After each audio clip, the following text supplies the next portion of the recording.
অনেক অনেক দিন আগের কথা। একদা চীন দেশের উত্তরে এক বিরাট বৌদ্ধ আশ্রম ছিল। সেখানে প্রায় ৭০০ বৌদ্ধ শিষ্য গুরুদেবের কাছ থেকে আত্ম উপলব্ধির পথ অনুসরণ করত। একদিন সকালে সেই আশ্রমে এক ১৭ বছরের যুবক এসে উপস্থিত হল। সে এসে গুরুদেবকে প্রণাম জানিয়ে গুরুদেবের উদ্দেশ্যে বলল, গুরুদেব, আমাকে আপনার শিষ্য করে নিন। গুরুদেব, আমি এই পৃথিবীর পরম সত্যকে জানতে চাই। আমি নিজেকে জানতে চাই। আমি নিজেকে চিনতে চাই। গুরুদেব তখন বললেন, যদি তুমি পরম সত্যকে জানতে চাও তাহলে তোমার জীবন ঝুঁকিপূর্ণ হতে পারে। তোমার সারাটা জীবন কেটে যেতে পারে এই সত্যকে জানতে জানতে। তবে এটার কোনো নিশ্চয়তা নেই যে তুমি সত্যকে জানতেই পারবে।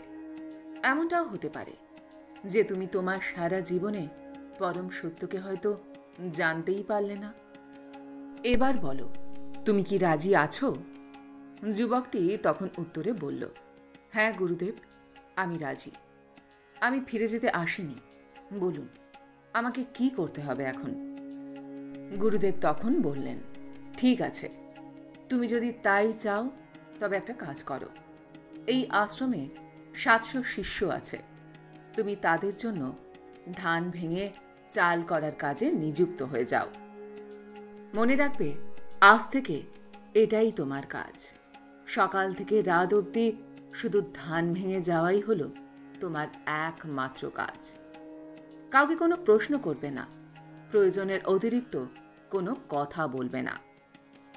এমনকি আমার সামনেও আসার প্রয়োজন নেই। যেদিন আমার মনে হবে সেদিন আমি তোমাকে আমার কাছে ডাকব।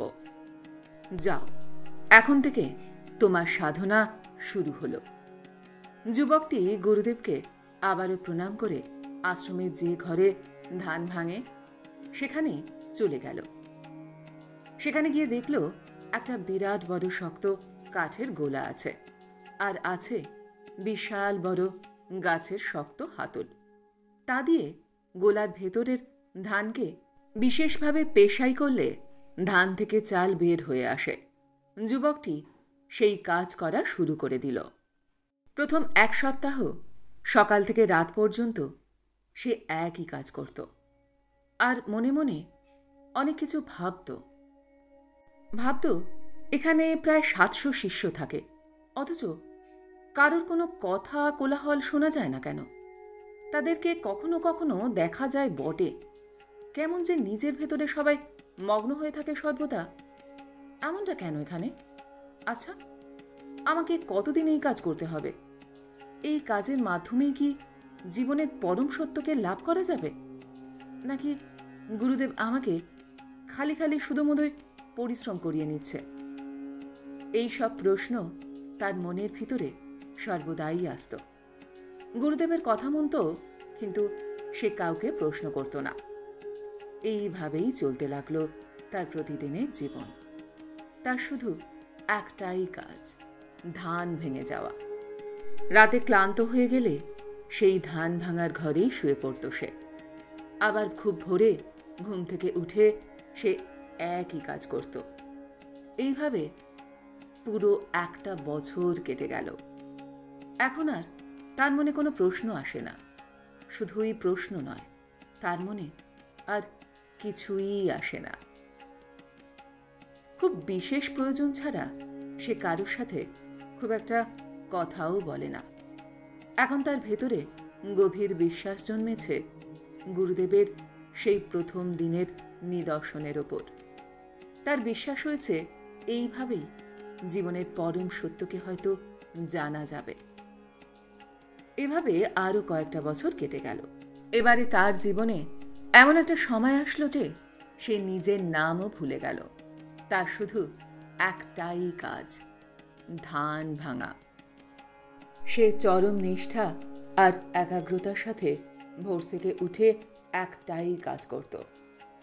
এভাবে দীর্ঘ ১২ বছর সে এই কাজটিই করে চলেছে। আজ অবধি গুরুদেবের কাছে যায়নি। গুরুদেবও তাকে আর কাছে ডাকেনি। যদিও তারা একই আশ্রমে আছেন গত 12 বছর যাবৎ।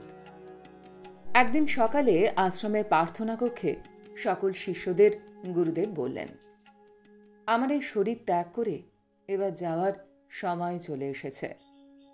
আমি চাই আমি চলে যাবার পর এই আশ্রমের মূল দায়িত্ব পাক কোনো একজন সঠিক শিষ্য। এই ব্যাপারে তোমাদের সাথে আমি একটু আলোচনা করতে চাই। আমাদের আশ্রমের সকল শিষ্যদের মধ্যে সম্পূর্ণ আত্মজ্ঞান যার হয়েছে, যার আত্ম উপলব্ধি হয়েছে এবং যে জীবনের পরম সত্যকে জেনেছে, আমি এমন কোনো শিষ্যের হাতেই এই আশ্রম ও সকল শিষ্যের দায়িত্ব অর্পণ করতে চাই। তোমরা নিজেদের মধ্যে আলোচনা করে বলো, কে হবে এই আশ্রমের আগামীর গুরুদেব? সকলে একদম নিশ্চুপ হয়ে বসে আছে। প্রায় 1 ঘন্টা কেটে গেল। কোনো শিষ্য কোনো কথা বলল না। গুরুদেব মৃদু হাসলেন আর বললেন, ঠিক আছে, এইভাবে আলোচনার মাধ্যমে তোমাদের যদি সম্ভব না হয়, তবে তোমরা একটা কাজ করো। তোমাদের মধ্যে যারা নিজেকে আগামীর গুরুদেব হওয়া যোগ্য বলে মনে করবে, তারা আজ রাত্রে আমার ঘরের বাইরের দেওয়ালে তারা তাদের নিজস্ব মৌলিক চিন্তাভাবনার একটা বাণী লিখে দেবে। আমি সকাল হলে বাণীগুলো পড়লেই বুঝে যাব তোমাদের মধ্যে কে আসলে যোগ্য ব্যক্তি। পরদিন সকালে গুরুদেব ঘরের বাইরের দেওয়ালে দেখা গেল গতরাতে 3 জন তাদের নিজস্ব বাণী লিখেছেন। গুরুদেব সকল শিষ্যকে ডাকলেন। সকলে কিছুক্ষণের মধ্যে সেখানে নীরবতার সাথে এসে উপস্থিত হলো। সকলে ভাবছে এবারে গুরুদেব কোথায় আগামী যোগ্য গুরুদেবের নাম ঘোষণা করবেন। সকলে একদম নিশ্চুপ হয়ে অপেক্ষা করছে। কোনো শব্দ নেই, শুধুমাত্র আশ্রম জুড়ে মৃদু হাওয়ার শব্দ, পাখির ডাকের শব্দ আর দূরের ঘর থেকে সেই ধান ভাঙার শব্দ শোনা যাচ্ছে। গুরুদেব তখন বললেন, তোমাদের মধ্যে কোন 3 জন তাদের বাণী দেওয়ালে লিখেছে তা আমি জানি না, কিন্তু বাণীগুলি আমি পড়ছি। প্রথম বাণী, যোগ্যতা তৈরি হয় দীর্ঘদিনের অধ্যাবসায় আর ধ্যান থেকে। দ্বিতীয় বাণী, যোগ্যতা অর্জন করা যায় না, প্রাকৃতিকগতভাবে ধ্যানের মাধ্যমে যোগ্যতার জন্ম হয়। তৃতীয় বাণী, মন হলো আমাদের আয়না, সেই মনে যেন কখনোই ধুলো না জমে। একাগ্র চিত্তে ধ্যান করে গেলেই এক সময় সাফল্য আসবে, আর সফল ব্যক্তিকে সঠিক স্থান দেওয়া উচিত। এরপর গুরুদেব কিছুক্ষণ চুপ করে থাকলেন। তারপর বললেন, যে 3 জন এই বাণীগুলি দেয়ালে লিখেছে তারা সকলেই বড় ধরনের মূর্খ। তাদের অহংকার এখনো যায়নি। আত্ম উপলব্ধি আসলে কি তা তারা এখনো সঠিকভাবে বোঝেইনি। ধ্যান কাকে বলে আসলে তা সেটাও এখনো জানতে পারেনি তারা। তোমরা এখন যাও। সকলে মাথা নিচু করে চলে গেল। এরপর সারা দিন ধরে আশ্রমে শিষ্যদের কথাবার্তার প্রধান বিষয় হয়ে উঠল বাণীগুলি আর গুরুদেবের বিশ্লেষণ। সকালের ঘটনা নিয়ে বিকালে 2 জন শিষ্য ধান ভাঙা ঘরের পাশে একটা গাছের নিচে বসে নিজেদের মধ্যে আলোচনা করছিল। এমন সময় ধান ভাঙতে ভাঙতে যুবকটি জোরে জোরে হেসে উঠল। শিষ্যরা তখন যুবককে জিজ্ঞাসা করল, তুমি না বোঝে হাসছো কেন? যুবক তখন উত্তর দিল, গুরুদেব ঠিকই কথা বলেছেন। যারা দেওয়ালে বাণীগুলো লিখেছেন সত্যিই তারা সকলেই বড় মূর্খ। শিষ্যরা তখন বলল, তুমি আর এসবের কি বুঝবে? তুমি কি কোনোদিন ধ্যান করেছো? পরম সত্যকে জানার চেষ্টা করেছো কোনোদিন? তুমি পারবে এর চাইতে উন্নত আর পরম সত্য কোন বাণী সেটা লিখতে ওই দেয়ালে? যুবকটি তখন মৃদু হেসে শান্তভাবে উত্তর দিল, বাণী নয়, আমি আমার নিজের উপলব্ধির কথা বলতে পারবো, তবে আমি নিরক্ষর হওয়ার জন্য তা দেওয়ালে লিখতে পারবো না। শিষ্যরা মজা করার জন্য আর গুরুদেবের কাছ থেকে যুবকটিকে বকা খাওয়ানোর জন্য বলল, আচ্ছা বেশ, তাহলে আজ রাত্রে তোমাকে আমরা সেখানে নিয়ে যাব। কি লিখতে হবে তুমি বলে দিও, আমরা দেওয়ালে ঠিক লিখে দেব। যুবকটি তখন রাজি হয়ে গেল। সেই রাত্রে দুই শিষ্য যুবকটিকে নিয়ে গেল ওই দেওয়ালের কাছে। যুবকটি যা বলল তারা তাই দেয়ালে লিখে দিল। একজন শিষ্য বলল, বাণী তো বললে, এবার তোমার নাম বলো, লিখে দিই। যুবকটি বলল, আপনারা লিখে দিন, আমার নাম মনে নেই। ধান ভাঙা শিষ্য। তারা খুব মজা করে সেটাই লিখে দিল, আমার নাম মনে নেই, আমি ধান ভাঙা শিষ্য। পরের দিন সকালে দেয়ালে লেখা বাণী দেখে গুরুদেব স্তব্ধ হয়ে গেলেন। অনেকবার তিনি পড়লেন লেখাটি, সমস্ত শিষ্যদের ডাকলেনও সেখানে। ডাকা হলো সেই ধান ভাঙা শিষ্যকেও। শিষ্যদের মধ্যে অনেকেই লেখা পড়ে কিঞ্চিত হাসছিল আর ভাবছিল আগের দিনের মতনই গুরুদেব খুবই বকবেন তার সেই ধান ভাঙা শিষ্যকে। এবার গুরুদেব খুব জোরে জোরে পড়লেন সেই লেখাটি। সেখানে লেখা ছিল, মানুষের মন বলে কোনো অস্তিত্ব নেই। আমরা নিজেরা সেই পরিস্থিতিতে থাকি যা আমরা দীর্ঘদিন ধরে চিন্তা ভাবনা করি আর বিশ্বাস করি। ধ্যান বলে আলাদা কিছু হয় না।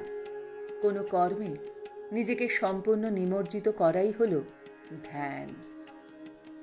জীবনের পরম সত্য হল মৃত্যু অবধি একনিষ্ঠভাবে নিজের কর্ম করে যাওয়া। আত্ম উপলব্ধি বই পড়ে বা চোখ বন্ধ করে ধ্যান করলে হয় না। কর্মের মাধ্যমে নিজেকে জানাই হলো আত্ম উপলব্ধি। বিনীত, আমার নাম মনে নেই, আমি ধান ভাঙা শিষ্য। এবারে গুরুদেব সেই যুবককে সকলের সামনে ডাকলেন। সকলে স্তব্ধ হয়ে দেখছে কি হয় এবারে। যুবকটি গুরুদেবকে প্রণাম করে সামনে দাঁড়ালো। গুরুদেব তখন তার শিষ্যের উদ্দেশ্যে বললেন, এই নাও, এই ছড়িটা তুমি রাখো। আমি আমার শরীর ত্যাগ করার পরে এই আশ্রমের আগামীর গুরুদেব হবে তুমি। সুগন্ধি ফুল ফুটলে যেমন তার গন্ধ চেপে রাখা যায় না, ছড়িয়ে পড়ে দূর দূরান্তে, ঠিক তেমনি তোমার জ্ঞানচক্ষু প্রস্ফুটিত হয়েছে। 1000 মাইল দূর থেকে মানুষ তোমার কাছে আসবে, জীবনের পরম সত্যকে জানার জন্য তোমার কাছে এসে বসবে। আমি শুধু সময়ের অপেক্ষায় ছিলাম। কর্মের মাধ্যমে তুমি যে আত্ম উপলব্ধি করেছ আর পরম সত্যকে জেনেছ, তাতে আগামী দিনে তুমি লক্ষ লক্ষ বিশ্ববাসীর মনে শান্তির বীজ বপন করতে পারবে। আজ থেকে তোমার নাম ধান ভাঙা শিষ্য নয়, আজ থেকে তোমার নতুন নাম বোধিসত্ত্বা। আমরা যদি আমাদের নিজেদের জীবনের দিকে লক্ষ্য করি, তাহলে আমরা দেখতে পাব অধিকাংশ মানুষ এটাই ভাবে যে ধ্যান করার প্রকৃত অর্থ হল চোখ বন্ধ করে নির্জন কোনো স্থানে বসে থাকা। কিন্তু সেটি একদমই সঠিক পন্থা নয়। আপনি হাঁটতে হাঁটতে, দৌড়তে দৌড়তে ধ্যান করতে পারেন। এমনকি নিজস্ব কাজকর্মের মাধ্যমেও আপনি ধ্যানে নিযুক্ত হতে পারেন। ধ্যানের প্রকৃত অর্থ হল আপনি যে কাজটি করছেন সেটা একাগ্রতার সাথে করা। সেই কাজে আপনি এতটাই মগ্ন হয়ে যাবেন যেখানে হয়তো আপনি আপনার সব কিছু ভুলে যাবেন, যেমন নিজস্ব শরীরের অনুভূতি বা বাহ্যিক পৃথিবী। ঠিক ওই ধান ভাঙা শিষ্যের মতো একসময় তার এমন অবস্থা তৈরি হয়েছিল, সে ধান ভাঙা ছাড়া আর কিছুই চিন্তা করতে পারছিল না। এমনকি সে নিজের অস্তিত্বকেও ভুলে গিয়েছিল। সে তার নিজের কাজে এতটাই আত্মমগ্ন হয়ে গিয়েছিল যে সে নিজের প্রকৃত নামটাই ভুলে গিয়েছিল।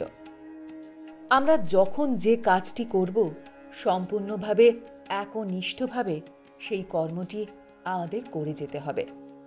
আমাদের মস্তিষ্ককে সম্পূর্ণভাবে সেই কর্মে বিলীন করে দিতে হবে। এমনভাবে আমাদের মস্তিষ্ককে সেই কর্মে নিযুক্ত করতে হবে যাতে সেখানে অন্য কোনো চিন্তাভাবনা সামান্যতম না আসতে পারে। যেখানে অন্য কোনো চিন্তাভাবনা থাকে না, সেটাই হলো ধ্যানের পরম স্থিতি। মস্তিষ্কে অন্য কোনো চিন্তা না আসলে মনের অস্তিত্ব থাকবে না, আর মন না থাকলে আত্ম উপলব্ধি শুরু সেখান থেকেই হবে। তখন আমাদের আর নিজেকে আলাদা করে জানতে হবে না, শিখতে হবে না অন্যদের আধ্যাত্মিক পদ্ধতি।